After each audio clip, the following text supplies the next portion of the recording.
Hello नमस्कार साथियों, welcome to run study. दोस्तों, आरपीएफ कांस्टेबल 2024 के स्पेशल एग्जाम के लिए फाइनली हमारा जो नया पीवाईपी पेपर है ये हम लेकर आ चुके हैं। हमारा ये 7 नंबर का पीवाईपी पेपर आपका रहेगा। इससे पहले हम 6 तक आपको कवर करवा चुके हैं। अगर आपने इनकी प्लेलिस्ट नहीं देखी है तो यहाँ पर हम आई बटन पर इसके लिंक दे देंगे या डिस्क्रिप्शन में भी लिंक मिल जाएगी।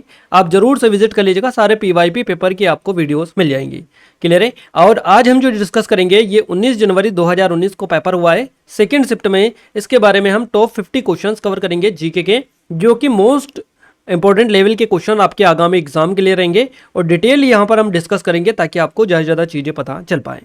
तो आइए स्टार्ट करते हैं बिना टाइम वेस्ट किए। 50 क्वेश्चंस में से आप कितना अटेम्प्ट कर पाते हैं जरूर से कमेंट में कमेंट करके बताइएगा। नोट डाउन आप साथ साथ करते चलिएगा। तो गाइज, हमारा पहला प्रश्न आपकी स्क्रीन पर आ चुका है। क्वेश्चन नंबर फर्स्ट है हमारा, ब्रह्मांड के अध्ययन को क्या कहा जाता है?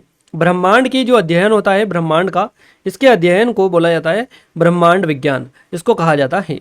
तो ब्रह्मांड के अध्ययन को ब्रह्मांड विज्ञान बोला जाता है। तो याद रखिएगा, क्लियर है। इसको कॉस्मोलॉजी भी बोला जाता है। अगर आपसे बने क्वेश्चन तो कॉस्मोलॉजी भी इसको कहा जाता है। और इसके पहले हमने कवर करवाया था ब्रह्मांड के लिए दूसरा शब्द कौन सा यूज होता है, तो कॉस्मोस होता है। तो उसी से रिलेटेड आपका कॉस्मोलॉजी जो होता है ये होता है, इसको हिंदी में हम ब्रह्मांड विज्ञान बोलते हैं। और ये जो है खगोल विज्ञान की एक शाखा है। इसमें गाइज ब्रह्मांड की भौतिक उत्पत्ति और विकास के अध्ययन से संबंधित अध्ययन जो है किया जाता है। अब यहाँ पर दो अलग अलग चीज़ें हैं, एक ज्योतिष शास्त्र है, दूसरा खगोल विद्या है।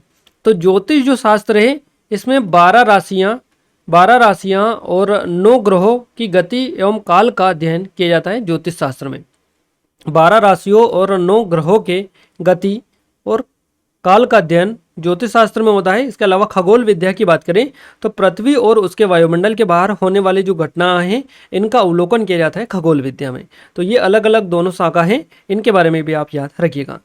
अगला क्वेश्चन है हमारा, अपरमाणु कण प्रोटॉन की खोज किसने की थी? तो यहाँ पर आपको बताना है अपरमाणु कण प्रोटॉन की जो खोज की थी अर्नेस्ट रदरफोर्ड के द्वारा की गई थी। प्रोटॉन की खोज किसने की थी? अर्नेस्ट रदरफोर्ड आपका यहाँ से करेक्ट आंसर हो जाएगा। याद रखिएगा, रदरफोर्ड ने परमाणु की जो प्रोटॉन की जो खोज की थी ये कब की थी? ये की थी इन्होंने 1920 में। प्रोटॉन परमाणुओं के धनात्मक रूप में आवेशित मौलिक उप परमाण्विक कण बेसिकली ये है, और इसका जो प्रतीक होता है ये पी होता है। बेसिकली पी या फिर पी प्लस होता है इसका प्रतीक, इसको कहते हैं। प्रोटॉन का जो द्रव्यमान है ये 1 होता है, यानी कि 1 इकाई है, और आवेश जो होता है ये +1 होता है। तो ये भी आप ध्यान रखते चलिएगा।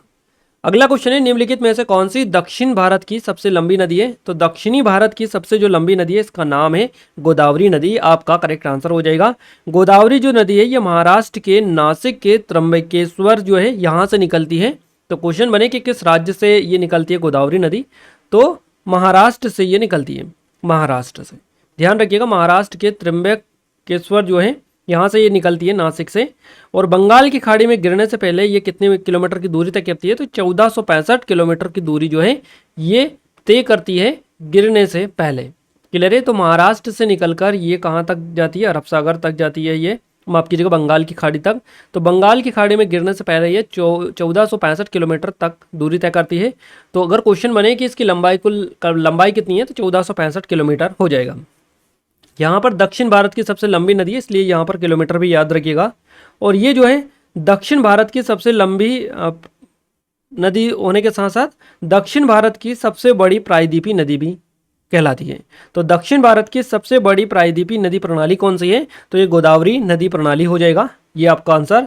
और इसे ही दक्षिण गंगा के नाम से भी जाना जाता है। तो याद रखिएगा, दक्षिण जो गंगा है इसके नाम से इसे ही जाना जाता है, दक्षिण गंगा। आइए नेक्स्ट क्वेश्चन देखते हैं। 2011 की जनगणना के अनुसार भारत की जो साक्षरता दर है ये कितनी है? तो यहाँ से जो ऑप्शंस मिले इसके अकॉर्डिंग आपका 74% बिल्कुल सही जवाब रहेगा। एक्चुअल में ये कितनी है? तो याद रखिएगा 74.04% है। क्लियर है। अगर आपसे यहाँ पर इस तरह से मिलेगा तो बिल्कुल आपका करेक्ट आंसर रहेगा, बट इस फॉर्मेट में मिलेगा तो आपको 74% लगा देना है। 2011 की जनगणना के अकॉर्डिंग ये डेटा आपको हम बता रहे हैं। इसमें पुरुषों की साक्षरता दर कितनी है? तो पुरुषों की साक्षरता दर है 82.14% और महिलाओं की कितनी है? ये मेल की है। और अगर अपन फीमेल की बात करें तो फीमेल की साक्षरता दर है 65.46%, 65.46%। तो याद रखिएगा, हमने टोटल भी आपको बता दिया, मेल की बता दिया, फीमेल की बता दिया। क्लियर है। और राज्यों में अगर अपन बात करें तो सबसे ज़्यादा साक्षरता दर वाला राज्य कौन सा है? केरल है। यहाँ की साक्षरता दर जो है ये 94% के समथिंग है। और इसके अलावा बिहार जो है ये साक्षरता में सबसे कम है, या यहाँ की जो साक्षरता है सबसे कम है बिहार की। यहाँ की साक्षरता दर कितनी है? 63.82% के समथिंग है। तो ये एक एक चीज़ें हम क्लियर आपको करवा दे रहे हैं, आप याद रखिएगा। अगला क्वेश्चन है, स्पेन की राजधानी क्या है? तो स्पेन की जो राजधानी है ये मैड्रिड है। मैड्रिड स्पेन की राजधानी है, याद रखिएगा। अब यहाँ पर बात करें तो देखिए यहाँ पर एक और चीज़ आपकी एग्जाम में बनता है कि स्पेन का जो सबसे बड़ा शहर है ये कौन सा है? तो यही मैड्रिड ही स्पेन का सबसे बड़ा शहर है और यही इसकी राजधानी है। क्लियर है। इसके अलावा यहाँ का एक और शहर है सेविल करके है एक, इसके अलावा एक बार्सिलोना है। बार्सिलोना आपने काफ़ी बार जो है नाम इसका सुना होगा, बार्सिलोना। ये ज़्यादातर आपके एग्जाम में बार्सिलोना बनता है। तो ये जो है स्पेन का शहर है, एक तो सेविल है, दूसरा बार्सिलोना है। इसके अलावा ये जो है यहाँ की राजधानी आप खास करके याद रखिएगा, मैड्रिड हो जाएगी स्पेन की राजधानी। तो यहाँ पर ये सेविल और बार्सिलोना ये भी यहाँ के शहर हैं। अगला क्वेश्चन है रोग उत्पन्न करने वाले सूक्ष्म जीवों को क्या कहा जाता है? तो रोग उत्पन्न करने वाले सूक्ष्म जीव जो होते हैं इनको रोगजनक बोला जाता है। रोगजनक इनको कहा जाता है, याद रखिएगा। नेक्स्ट क्वेश्चन है, भारत का सर्वोच्च न्यायालय कब स्थापित किया गया था? मोस्ट इंपोर्टेंट क्वेश्चन है, भारत का जो सर्वोच्च न्यायालय स्थापित किया गया था 1950 को किया गया था, 1950 को। याद रखिएगा, भारत को जो स्वतंत्रता मिली थी ये 1947 में मिली थी, 1947 को मिली थी। स्वतंत्रता मिलने के बाद में 26 जनवरी 1950 को, ध्यान रखिएगा, 26 जनवरी 1950 को भारत का संविधान लागू हुआ था और इसके साथ ही सर्वोच्च जो न्यायालय है ये अस्तित्व में आया था। इसकी जो पहली बैठक थी ये 28 जनवरी को हुई थी, 28 जनवरी को 1950 को। क्लियर है। और इसका जो जिक्र है संविधान के भाग 5 में किया गया है, आर्टिकल 124 से आर्टिकल 147 तक जो है इसका जिक्र देखने को बेसिकली मिलता है। और वर्तमान में जो सर्वोच्च न्यायालय है इसके मुख्य न्यायाधीश और भारत के जो राष्ट्रपति हैं इनके द्वारा कितने जो न्यायाधीश है ये नियुक्त किए जाते हैं? 33 जो न्यायाधीश है ये शामिल है इसमें।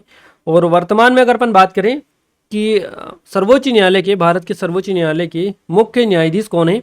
तो डी.वाई. चंद्रचूड़ आपका करेक्ट आंसर हो जाएगा, डी.वाई. चंद्रचूड़। याद रखिएगा ये वर्तमान में भारत के सर्वोच्च न्यायालय के मुख्य न्यायाधीश हैं, चीफ जस्टिस ऑफ इंडिया। अगला क्वेश्चन है, भारत के राष्ट्रपति पद की शपथ कौन दिलाता है? तो भारत के मुख्य न्यायाधीश दिलाते हैं। भारत के मुख्य न्यायाधीश जो होते हैं ये भारत के राष्ट्रपति को पद की शपथ और गोपनीयता की जो है शपथ दिलाते हैं। भारत का जो संविधान है इसका कौन सा आर्टिकल है राष्ट्रपति की शपथ से रिलेटेड? तो अनुच्छेद आपका कौन सा हो जाएगा? आर्टिकल आपका हो जाएगा 60 है। अनुच्छेद 60 जो है ये राष्ट्रपति की शपथ भारत के मुख्य न्यायाधीश द्वारा दिलाया जाता है। इस आर्टिकल के तहत भारत का राष्ट्रपति किसी भी सदन का सदस्य नहीं होता है, ये आपको पता होना चाहिए, और संसद की बैठकों में भी भाग नहीं ले सकता है। क्लियर है। लेकिन संसद का एक अभिन्न अंग ये इसको माना जाता है राष्ट्रपति को, तो याद रखिएगा। अगला क्वेश्चन है, योग में मकरासन किस मुद्रा को दर्शाता है? योग में मकरासन जो होता है ये दर्शाता है मगरमच्छ की मुद्रा को। मगरमच्छ आपका यहाँ से करेक्ट आंसर रहेगा। मगरमच्छ का सब मतलब होता है मगरमच्छ, है ना। और मगरमच्छ जो शब्द है, मकरासन का नाम जो रखा गया मकर शब्द से रखा गया है, मकर का जो मतलब होता है ये मगरमच्छ होता है, और इस आसन में व्यक्ति मगरमच्छ की मुद्रा में होता है, इसीलिए इसको मकरासन बोला जाता है। आइए नेक्स्ट बात करते हैं, किस आपातकाल को संवैधानिक आपातकाल कहा जाता है? संवैधानिक जो आपातकाल कहा जाता है, किस आपातकाल को कहा जाता है? मोस्ट इंपोर्टेंट है राज्य का आपातकाल, यहाँ से आपका बिल्कुल सही जवाब रहेगा। राज्य का आपातकाल इसको कहा जाता है संवैधानिक आपातकाल, तो आपका बी ऑप्शन करेक्ट आंसर रहेगा। भारतीय संविधान में आपात उपबंधों को 3 भागों में बेसिकली यहाँ पर बांटा गया है। कौन कौन से?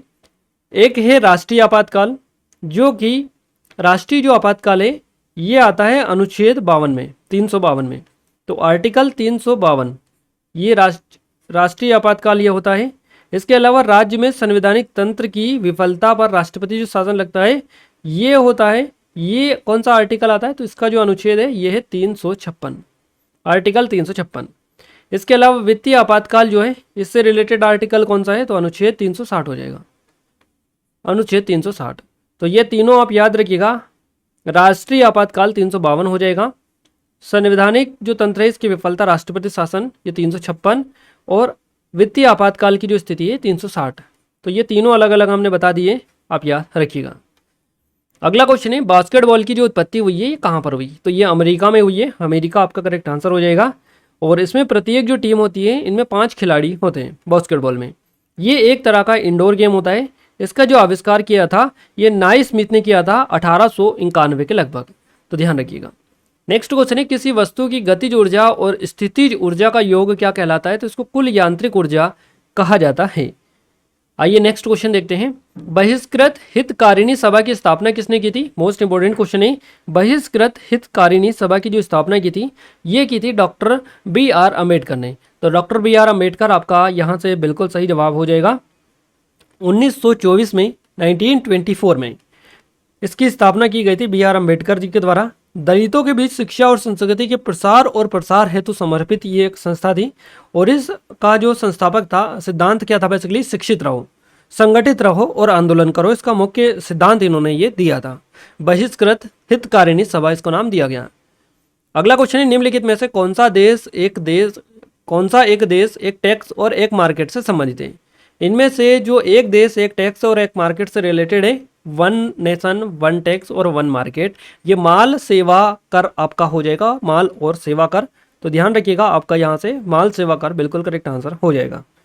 चलिए अगला क्वेश्चन है 2011 की जनगणना के अनुसार किस राज्य का जनसंख्या घनत्व सबसे अधिक है? यहाँ पर अभी हमसे साक्षरता से रिलेटेड क्वेश्चन बना है जिसके बारे में हमने पूरी डिटेल आपको कवर करवा दी। अब आपका डेंसिटी से क्वेश्चन बना है जनसंख्या घनत्व से रिलेटेड। तो बिहार आपका करेक्ट आंसर रहेगा। बिहार जो राज्य है यहाँ का जनसंख्या घनत्व सबसे अधिक है 2011 की जनगणना के अनुसार। 2011 की जनगणना के अनुसार बिहार जो है यहाँ का जनसंख्या घनत्व कितना है? तो ये हो जाएगा 1106 प्रति व्यक्ति वर्ग किलोमीटर। ध्यान रखिएगा प्रति व्यक्ति वर्ग किलोमीटर, यानी कि 611 व्यक्ति प्रति वर्ग किलोमीटर आपका करेक्ट आंसर यहाँ से हो जाएगा। बिहार में जनसंख्या घनत्व सबसे अधिक है। राज्य का जो जनसंख्या घनत्व है सबसे अधिक है, याद रखिएगा। इसके बाद में कौन सा स्थान आता है, किसका स्थान आता है? इसके बाद में सेकंड नंबर पर आता है पश्चिम बंगाल। पश्चिम बंगाल का है 1028। इसके अलावा इसके बाद में कौन सा आता है? इसके बाद में आता है केरल। केरल का कितना है? तो यहाँ का है 860, है ना। तो ये आप याद रखिएगा। और वहीं अगर अपन बात करें सबसे कम जनसंख्या घनत्व की, सबसे अधिक वाले तो ये हो गए, सबसे कम अगर जनसंख्या घनत्व की बात करें तो ये आपका राज्य है अरुणाचल प्रदेश। अरुणाचल प्रदेश, अरुणाचल प्रदेश AP, है ना। तो अरुणाचल प्रदेश AP से आंध्र प्रदेश भी हो जाएगा। तो याद रखिएगा अरुणाचल प्रदेश जो है यहाँ का कितना है? 17 व्यक्ति प्रति वर्ग किलोमीटर यहाँ का जनसंख्या घनत्व है। भारत का जो जनसंख्या घनत्व है ये कितना है? भारत का यानी कि इंडिया का तो इंडिया का जो जनसंख्या घनत्व है ये हो जाएगा 382 व्यक्ति प्रति वर्ग किलोमीटर। ध्यान रखिएगा सबसे अधिक है बिहार का, सबसे कम है अरुणाचल प्रदेश का 17, इंडिया का है 382 व्यक्ति प्रति वर्ग किलोमीटर। तो सारी चीज़ें आप याद रखिएगा। चलिए अगला क्वेश्चन देखते हैं। क्वेश्चन नेक्स्ट है हमारा, निम्नलिखित में से कौन सा सबसे कमजोर विद्युत चालक है? तो बैकेलाइट आपका यहाँ से बिल्कुल करेक्ट आंसर हो जाएगा। इसमें बहुत अधिक प्रतिरोध होता है और थर्मोसेटिंग बहुलक है, और जिसमें इसकी जो शक्ति होती है ये उच्च होती है।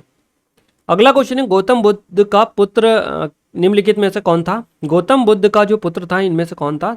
राहुल आपका यहाँ से जो ऑप्शन दिखाई दे रहा है राहुल करेक्ट आंसर रहेगा।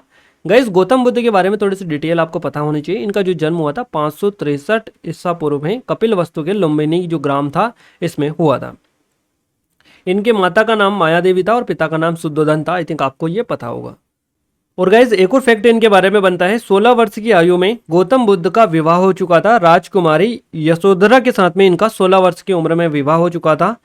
उनके पुत्र का जो नाम था ये राहुल था और 29 वर्ष की आयु में इन्होंने गृह त्याग कर दिया था। ध्यान रखिएगा 29 ईयर्स की उम्र में इन्होंने गृह का त्याग कर दिया था। और इस घटना में को जो है कहा जाता है धर्म में महाभिनिष्क्रमण बोला जाता है इसको। और इसके अलावा 35 वर्ष की उम्र में आयु में वैशाख पूर्णिमा की रात पीपल यानी कि बोधि जो वृक्ष था इसके नीचे निरंजना पुनपुन नदी के तट पर इन्होंने ज्ञान प्राप्त इनको हुआ था। तो ये पूरी डिटेल है इनकी गौतम बुद्ध से रिलेटेड। और कोई भी जो क्वेश्चन बनता है ये जितनी डिटेल हमने बताई है यहीं से बनता है, यहाँ से आपका बाहर नहीं जाता है। अगला जो क्वेश्चन है ये दल बदल विरोधी कानून से रिलेटेड है। कल हमने जो वीडियो दिया था उसमें भी दल बदल विरोधी कानून से दिया था कि किस अनुसूची में यह आता है या किस अनुसूची को दल बदल विरोधी कानून कहा जाता है। बट ये क्वेश्चन थोड़ा सा उससे डिफरेंट है। क्या है क्वेश्चन? दल बदल विरोधी कानून के आधार पर राज्यसभा के मामले में अयोग्यता का निर्णय कौन करता है? तो गाइस, दल बदल जो विरोधी कानून के आधार पर राज्यसभा में के मामले में अयोग्यता का जो निर्णय करता है, ये करता है अध्यक्ष। अध्यक्ष इसका निर्णय करता है। दल बदल जो विरोधी कानून है, किस अनुसूची को कहा जाता है? ये 10वीं अनुसूची को कहा जाता है, ये तो आपको पता ही है। क्लियर है? अयोग्यता जो होती है, इसका निर्णय अध्यक्ष करता है या सभापति करता है। ये जो प्रक्रिया है न्यायिक समीक्षा के अधीन आती है। और 10वीं अनुसूची जिसे ही दल बदल विरोधी कानून अधिनियम के नाम से जाना जाता है, इसे गाइस 52 जो संविधान संशोधन अधिनियम है 1985 में जो हुआ था, 1985 में के माध्यम से इसको जोड़ा गया था। यही आपका ये है। अगला क्वेश्चन है, हुमायूं नामा किसके द्वारा रचित है? तो हुमायूं जो नामा है ये गुलबदन बेगम के द्वारा रचित है। याद रखिएगा, गुलबदन बेगम आपका करेक्ट आंसर हो जाएगा। हुमायूं नामा पुस्तक गुलबदन बेगम के द्वारा लिखी गई है, जिसमें हुमायूं जो है इसके जीवन का चित्रण का वर्णन बेसिकली मिलता है। गुलबदन बेगम बाबर की पुत्री और हुमायूं की बहन थी। इसे गैस तुर्की और फारसी भाषा में का ज्ञान था, तो इसने तुर्की और फारसी में इसको लिखा था, हुमायूं नामा को गुलबदन बेगम ने। अगला क्वेश्चन है हमारी स्क्रीन पर, निम्नलिखित में से कौन सी भारत की सबसे लंबी नहर है? तो भारत की सबसे लंबी नहर आई थिंक आप सभी को बताइए, इंदिरा गांधी नहर हो जाएगा यहाँ से करेक्ट आंसर आपका। भारत की सबसे लंबी नहर है ये इंदिरा गांधी नहर। क्लियर है? इसकी जो कुल लंबाई है ये कितनी है? तो 650 किलोमीटर के समथिंग इसकी लंबाई है। क्लियर है? 650 किलोमीटर के समथिंग इसकी लंबाई है। इसमें 204 किलोमीटर इंदिरा गांधी फीडर नहर है और 445-46 किलोमीटर के समथिंग इंदिरा गांधी जो मुख्य नहर है ये इसमें है। और इस नहर की जो उत्पत्ति है ये कहाँ से हुई है या किससे हुई है? तो इस नहर की जो उत्पत्ति है बेसिकली सतलज और ब्यास के संगम पर स्थित हरिके जो बांध है इससे हुई है। और राजस्थान नहर के नाम से भी इसको जाना जाता है, इंदिरा गांधी नहर को। तो ये आप विशेष करके याद रखिएगा, भारत की सबसे लंबी नहर है इंदिरा गांधी नहर, 650 किलोमीटर की टोटल इसकी लंबाई है। अगला क्वेश्चन हमारी स्क्रीन पर है, आधुनिक ओलंपिक खेलों में महिला जिम्नास्टिक किस वर्ष शुरू की गई थी? करेक्ट आंसर आपका 1928 रहेगा। 1928 करेक्ट आंसर यहाँ से बिल्कुल आपका चला जाएगा। चलिए आगे बढ़ते हैं अगले क्वेश्चन की ओर। निम्नलिखित यज्ञ में से कौन सा घोड़े के बलिदान से रिलेटेड है? तो अश्वमेध जो यज्ञ है यही हो जाएगा घोड़े के बलिदान से रिलेटेड, अश्वमेध यज्ञ। प्राचीन भारतीय राजाओं द्वारा अपनी शाही संप्रभुता साबित करने के लिए ये जो यज्ञ है बेसिकली किया जाता था। और इस यज्ञ में एक घोड़े को छोड़ा जाता था। घोड़े द्वारा पार किए गए क्षेत्र में कोई भी प्रतिद्वंदी उसके सामने आता था तो उसे राजा की सेना के साथ युद्ध करना पड़ता था। और यदि कोई दुश्मन जो होता था उस घोड़ों को मारना या पकड़ने में कामयाब नहीं होता था तो घोड़े को राजा की राजधानी में वापस ले जाया जाता था और उसकी बलि दी जाती थी। इस तरह की चीजें इसमें होती है। अश्वमेध यज्ञ इसको बोला जाता है, घोड़े की बलि से रिलेटेड ये यज्ञ होता है। याद रखिएगा स्पेशली अश्वमेध यज्ञ। क्लियर है? अगला क्वेश्चन है हमारा, राष्ट्रपति द्वारा तैयार किया गया अध्यादेश देश है। तो ये मंत्रिपरिषद की सलाह पर आधारित होता है। राष्ट्रपति द्वारा तैयार किया गया जो अध्यादेश होता है मंत्रिपरिषद की सलाह पर आधारित होता है। आप स्पेशली याद रखिएगा, भारत का जो संविधान है ये अनुच्छेद 123 आर्टिकल 123 अनुच्छेद 123 की राष्ट्रपति को अत्यावश्यक परिस्थितियों में जब संसद के दोनों सदनों में से कोई भी सत्र नहीं चल रहा है तो अध्यादेश जारी करने की, कुछ कानून बनाने की शक्तियां प्रदान इस राष्ट्रपति को करता है। और अध्यादेश लाने का जो निर्णय है सरकार का होता है, क्योंकि राष्ट्रपति मंत्रिपरिषद की सलाह पर ही कार्य करते हैं। तो याद रखिएगा करेक्ट आंसर आपका मंत्रिपरिषद की सलाह पर आधारित हो जाएगा।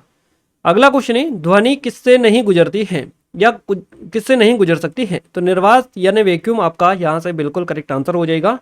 ध्वनि जो होती है ये एक यांत्रिक तरंग है जिसे यात्रा करने के लिए एक माध्यम की आवश्यकता होती है। तो ये निर्वात जो होता है इसमें नहीं गुजरती है। ध्वनि की जो गति होती है ठोस में सबसे अधिक होती है, तरल जो होता है उसमें उससे कम होती है, तरल में उसके बाद गैसों में होती है। और निर्वात जो होता है इसमें ध्वनि तरंगों का जो वेग होता है यानी कि वो नहीं गुजर सकती, इसमें शून्य होता है उसका वेग। इस तरह से आप ध्यान रखिएगा। मोहनदास करमचंद गांधी का जन्म कहाँ पर हुआ था? तो पोरबंदर गुजरात में इनका जन्म हुआ था। कब हुआ था? 1869 में। आई थिंक आप सभी ने पढ़ा होगा। 2 अक्टूबर आपको बताइए गांधी जयंती है, तो 2 अक्टूबर 1869 को मोहनदास करमचंद गांधी का जन्म पोरबंदर गुजरात में हुआ था। याद रखिएगा इनके पिता का नाम था करमचंद गांधी और माता का नाम था पुतलीबाई। गांधी जी जो थे ये भारतीय स्वतंत्रता आंदोलन के एक प्रमुख राजनीतिक और आध्यात्मिक नेता थे और इन्हें इसीलिए राष्ट्र जो पिता है ये कहकर संबोधित किया जाता था। तो आप स्पेशली याद इनके बारे में रखिएगा। अगला क्वेश्चन है, अंतर्राज्यीय नदी जल विवाद अधिनियम किस अनुच्छेद के तहत आता है? तो ये आता है आर्टिकल 262 के अंतर्गत। आपका करेक्ट आंसर अनुच्छेद 262 यहाँ से चला जाएगा। देखिए ये जो है अंतर्राज्यीय नदी जल विवाद अधिनियम है, क्लियर है, और ये जो अधिनियम है अनुच्छेद 262 के तहत आता है।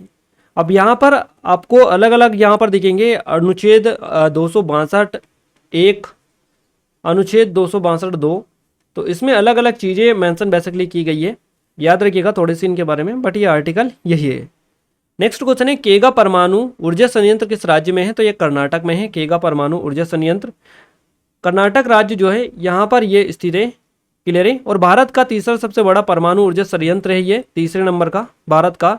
काली जो नदी है इसके किनारे स्थित है ये संयंत्र। इसका जो संचालन है भारतीय परमाणु ऊर्जा निगम लिमिटेड इसके द्वारा किया जाता है, क्लियर है। और ये जो है भारी जल रिएक्टर तकनीक का उपयोग करके बनाया जाने वाला भारत का पहला ऊर्जा स्टेशन है।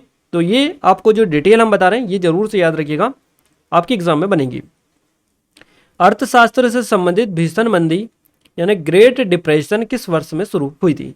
ये क्वेश्चन अभी आपका एसएससी जीडी में बना था। ग्रेट डिप्रेशन अर्थशास्त्र से संबंधित है ये। तो ये हुआ था 1929 में, 1929 में ये हुआ था ग्रेट डिप्रेशन, यानी कि आपको इसको हम बोल सकते हैं, क्या इसको कहा जाता है, इस तरह से भी आप थोड़ा सा ध्यान रखिएगा। भीषण मंदी अर्थशास्त्र से संबंधित है ये, 1929 में ये शुरू हुई थी। और इसके परिणाम स्वरूप गाइस आपको पता होगा दुनिया के जो अधिकतर हिस्सा था इसमें उत्पादन आई, और इसके अलावा व्यापार रोजगार और ये जो सारी चीज़ें थी इसमें भारी मात्रा में कमी देखने को मिली थी। यहाँ तक कि भूखमरी और गरीबी का शिकार हो गए थे लाखों लोग। 1929 की जो आर्थिक महामंदी है इसमें अति उत्पादन की समस्या, अमेरिकी डॉलर जो था ये भी, इसमें भी काफ़ी गिरावट आई थी, यानी कि इसको भी काफ़ी गिरावट का सामना करना पड़ा था। कर्ज की समस्या उत्पन्न हुई थी। तो ये सारे कारण हुए थे इस टाइम पर भीषण मंदी के कारण। देखिए अगला क्वेश्चन है, अंतर्राज्यीय परिषद यानी कि इंटर स्टेट काउंसिल की स्थापना कौन कर सकता है? अंतर्राज्यीय परिषद की जो स्थापना कर सकते हैं ये कर सकते हैं राष्ट्रपति। राष्ट्रपति यहाँ से आपका बिल्कुल करेक्ट आंसर हो जाएगा। भारत के जो राष्ट्रपति है ये अनुच्छेद 263 के तहत केंद्र और राज्यों के मध्य समन्वय स्थापित करने के लिए राष्ट्रपति अंतर्राज्यीय जो परिषद है इसकी स्थापना कर सकता है।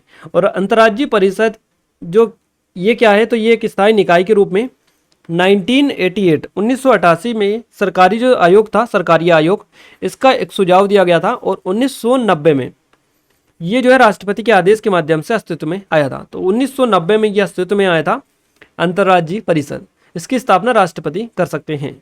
अगला क्वेश्चन है, गलगंड यानी कि गोइटर डेस ग्रंथि का एक रोग है। तो ये थायराइड जो ग्रंथि है इसका एक रोग है, गलगंड इसको बोला जाता है। याद रखिएगा घेंगा इसको कहा जाता है, घेंगा रोग, जो कि आयोडीन की कमी के कारण होता है।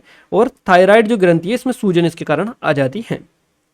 चलिए अगला क्वेश्चन है, वॉलीबॉल खेल का आविष्कार किसने किया था? वॉलीबॉल जो खेल है इसका आविष्कार किया था विलियम जी मॉर्गन ने। विलियम जी मॉर्गन ने इसका आविष्कार किया था 1895 में, याद रखिएगा जरूर से। नेक्स्ट क्वेश्चन है, भारत में विद्युत ऊर्जा की वाणिज्यिक इकाई किलोवाट है। 1 किलोवाट बराबर कितना होता है?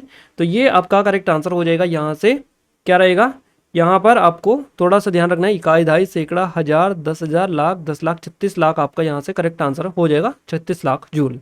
तो याद रखिएगा यहाँ पर आपको क्या रहेगा, इस तरह से थोड़ा सा ध्यान रखिएगा। नेक्स्ट क्वेश्चन, निम्नलिखित में से कौन सा भारत का सबसे लंबा समुद्र तट है? तो ये मरीना बीच हो जाएगा, जो कि भारत का सबसे लंबा समुद्र तट है, क्लियर है, मरीना बीच। भारत का सबसे लंबा समुद्र तट मरीना बीच है, जो कि मरीन ड्राइव इसको कहा जाता है। कहाँ पर ये? चेन्नई तमिलनाडु में, चेन्नई तमिलनाडु में मरीना बीच। और भारत के पूर्वी तट पर बंगाल के खाड़ी के साथ ये बेसिकली जुड़ा हुआ है, यहाँ पर देखने को मिलता है। विश्व का दूसरा सबसे लंबा समुद्र तट यही है और करीबन 12 किलोमीटर तक यह फैला हुआ है। अगला क्वेश्चन है, प्लाज्मा अवस्था में डेस अधिक ऊर्जावान और अधिक उत्तेजित कण होते हैं? तो ये आयनीकृत गैसें इसमें होती है। चलिए नेक्स्ट क्वेश्चन है, किस कैबिनेट समिति को सबसे शक्तिशाली माना जाता है? तो राजनीतिक मामलों की मंत्रिमंडलीय जो समिति है, राजनीतिक मामलों की मंत्रिमंडलीय समिति, इस कैबिनेट समिति को सबसे शक्तिशाली माना जाता है। ध्यान रखिएगा, भारत में कार्यपालिका जो भारत सरकार की कार्य आवंटन नियमावली है 1961, इसके कैबिनेट समिति का निर्णय किया जाता है इसके तहत। और दूसरे शब्दों में अगर इनका जो संविधान में उल्लेख नहीं है, ये नियम संविधान के 77 से प्रेरित है। इसमें राष्ट्रपति भारत के कार्यों के सुझाव और जो कार्य है इनके बीच में मंत्रियों के बीच आवंटन के लिए नियम बनाएगी, ऐसा इसमें कहा जाता है। अगला क्वेश्चन है, कावेरी जल विवाद न्यायाधिकरण निम्नलिखित में से किस राज्य के लिए स्थापित किया गया था? तो ये जो स्थापित किया गया था कावेरी जल विवाद, ये तमिलनाडु, केरल, पुडुचेरी और कर्नाटक के लिए स्थापित किया गया था, याद रखिएगा। नेक्स्ट क्वेश्चन है, 2022 में होने वाले एशियाई खेलों का आयोजन किस देश में प्रस्तावित है? 2022 में जो एशियाई खेल आयोजित हुए हैं ये हुए कहाँ पर? चाइना में। चाइना में आपका ये संपन्न हुए हैं, हांगजू में। चलिए नेक्स्ट क्वेश्चन है हमारा, इसके अलावा 2026 में, और हम अब बता देते हैं आपको, 2026 की जो मेजबानी करेगा ये कौन करेगा? जापान। जापान इसकी मेजबानी करेगा। निम्नलिखित में से किस देश को विश्व का चीनी का कटोरा कहा जाता है या इसके रूप में इसको जाना जाता है? ये तो आप सभी ने सुना ही होगा, ये ब्राज़ील आपका यहाँ से क्यूबा ब्राज़ील हो जाएगा, क्यूबा। तो क्यूबा ऑप्शन में दे रखा है, करेक्ट आंसर हो जाएगा।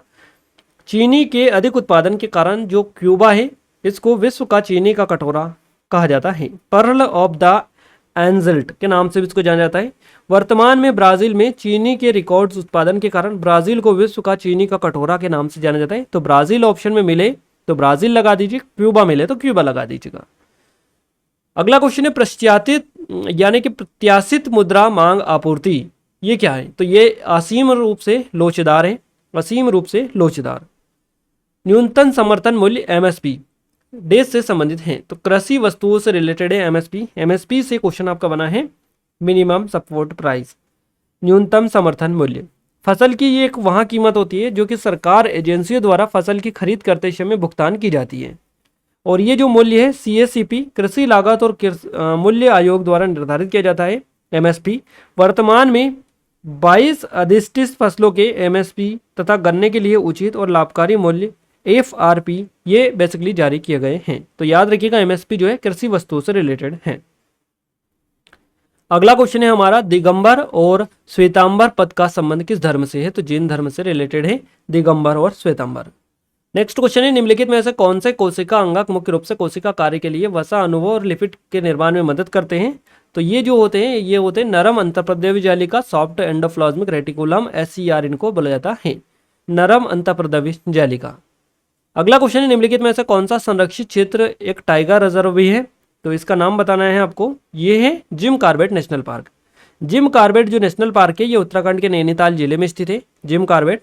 और इस राष्ट्रीय उद्यान की जो स्थापना हुई थी 1936 में हेली नेशनल पार्क के रूप में की गई थी, ध्यान रखिएगा। और 1973 में प्रोजेक्ट टाइगर की शुरुआत भी इसी से की गई सबसे पहले, तो ये आप जरूर से देख लीजिएगा। राज्यसभा के सदस्य के पद की अवधि कितनी होती है? तो ये जो अवधि होती है 6 साल की होती है राज्यसभा के लिए, लोकसभा के लिए 5 साल की होती है। चलिए आगे बढ़ते हैं अगले क्वेश्चन की ओर। अगला जो क्वेश्चन हमारी स्क्रीन पर आ रहा है ये आ रहा है, मेडागास्कर द्वीप निम्नलिखित में से किस महासागर में स्थित है? तो हिंद महासागर में ये देखने को मिलता है मेडागास्कर। मेडागास्कर जो द्वीप है विश्व का चौथा सबसे बड़ा द्वीप है, चौथे नंबर पर, और ये जो है अफ्रीका महाद्वीप से लगभग 250 मील दूर और दक्षिण पश्चिम में हिंद महासागर में स्थित है। याद रखिएगा दक्षिण पश्चिम हिंद महासागर में स्थित है, ये भी आपको पता होना चाहिए। मेडागास्कर की राजधानी कौन सी है? तो एंटानानीरो यहाँ की राजधानी है, ये जरूर से आपको पता हो। झांसी से 1857 के विद्रोह का नेतृत्व किसने किया था? झांसी से किया था लक्ष्मीबाई ने। लक्ष्मीबाई आपका करेक्ट आंसर हो जाएगा। 1857 की क्रांति का विद्रोह का जो नेतृत्व किया था झांसी से लक्ष्मीबाई ने किया था, महारानी लक्ष्मीबाई ने। झांसी की रानी के नाम से इनको जाना जाता है। इनका वास्तविक जो नाम था मणिकर्णिका था। 1857 का जो विद्रोह है इसे प्रथम स्वतंत्रता संग्राम के नाम से भी जाना जाता है, याद रखिएगा। अगला क्वेश्चन है, हड़प्पा शहर किस नदी के किनारे स्थित है? हड़प्पा शहर बसा हुआ है रावी नदी के किनारे। हड़प्पा जो सभ्यता है इसे सिंधु घाटी सभ्यता के नाम से भी जाना जाता है। 1921 में भारतीय पुरातत्व विभाग ने सिंधु घाटी की खुदाई की थी, जिसमें 2 पुराने शहर मोहनजोदड़ो और हड़प्पा जो है इसके खंडर का पता चला था। हड़प्पा और जो मोहनजोदड़ो हैं ये वर्तमान में पाकिस्तान में स्थित है, रावी नदी के किनारे ये देखने को मिलते हैं। अगला क्वेश्चन है, निम्नलिखित में से कौन कुश्ती से जुड़ा एक प्रसिद्ध व्यक्ति है? तो विनेश फोगाट आपका यहाँ से करेक्ट आंसर हो जाएगा। इसके अलावा नेक्स्ट क्वेश्चन है, निम्नलिखित में से कौन सा दर्शन तार्किक सोच की तकनीक में विश्वास करता है? दार्शनिक। यहाँ पर आपका न्याय जो है ये करेक्ट आंसर हो जाएगा। अगला क्वेश्चन है हमारा, ब्रह्म समाज के संस्थापक कौन थे? सही जवाब हो जाएगा राजा राम मोहन राय। राजा राम मोहन राय जो है ये ब्रह्म समाज के संस्थापक थे। याद रखिएगा, कल भी इनसे रिलेटेड क्वेश्चन बना था, कवर करवाया था। राजा राम मोहन राय जो है इन्होंने 1828 में 1828 में इन्होंने ब्रह्म समाज की स्थापना की थी। और इसके बाद में इसे जो नाम दिया गया ब्रह्म समाज दिया गया। पहले इसका नाम था ब्रह्मा सभा। तो ब्रह्म सभा की जो स्थापना की थी राजा राम मोहन राय ने की थी 1828 में। बाद में इसका नाम बदलकर ब्रह्म समाज कर दिया गया। ये जो है आधुनिक भारत में पहला बौद्धिक समाज सुधारता आंदोलन था बेसिकली। और इसके अलावा गाइस यहाँ पर एक और चीजें हैं। 1866 में 2 भागों में इसको विभाजित किया गया। ब्रह्म समाज का नेतृत्व जो किया केशव चंद्र सेन ने किया, और आदि जो ब्रह्म समाज था इसका नेतृत्व किया था देवेंद्रनाथ टैगोर ने। तो ये दोनों याद रखिएगा, 1866 में इसका विभाजन होकर 2 भागों में इसको विभाजित किया गया था। क्लियर है? तो गाइज यहाँ पर टॉप 50 हमने क्वेश्चन आपको कवर करवा दिया। अब 50 में से कितना आपने अटेम्प्ट किया, कितने नंबर आपके आए, जरूर से कमेंट में कमेंट करके बताइएगा। ये वीडियो आपको कैसा लगा कैसा नहीं लगा कमेंट में कमेंट करके जरूर से वो भी बता दीजिएगा। अब तक हम टोटल 7 PYP आपको दे चुके हैं, यानी कि PYP जो पेपर है ये 7 अगर आपको दे चुके हैं तो आपके कितने क्वेश्चन कवर हो गए? यहाँ पर 350 से अधिक क्वेश्चन हम कवर आपको करवा चुके हैं, क्योंकि डिटेल भी हम आपको बता रहे हैं। क्लियर है? और लगातार हम आपके लिए वीडियोस लेकर आ रहे हैं PYP वाले, ताकि आपको ज़्यादा क्वेश्चंस कवर करवा पाएं। तो हमने प्लेलिस्ट बना दी है, जाकर आप चेकआउट कर लीजिएगा। साथ ही हमारे प्रैक्टिस सेट वाला जो फॉर्मेट में जो वीडियोस है वो भी डल रहा है उस सीरीज़ का। तो उसके हमारे 2 वीडियोस आ गए हैं, जल्दी से उन वीडियोस को आप जाकर देखिएगा, नहीं देखा है तो, क्योंकि उसमें और एडवांस तरीके से हम आपको सारी चीज़ें कवर करवा रहे हैं। तो आप ज़्यादा सपोर्ट करें, ज़्यादा हेल्प करें, और इस वीडियो को लाइक नहीं किया तो लाइक कर दीजिए, अपने दोस्तों के साथ शेयर भी कर दीजिए। जिन लोगों ने चैनल को सब्सक्राइब नहीं करके रखा है सब्सक्राइब कर लीजिएगा, बेल आइकन को ऑल पर सेलेक्ट कर दीजिएगा, ताकि जो भी नया वीडियो है सबसे पहले आप सभी के पास में पहुँच पाए। तो मिलते हैं हमारे नेक्स्ट स्टडी वीडियो में, तब तक के लिए जय हिंद, वंदे मातरम।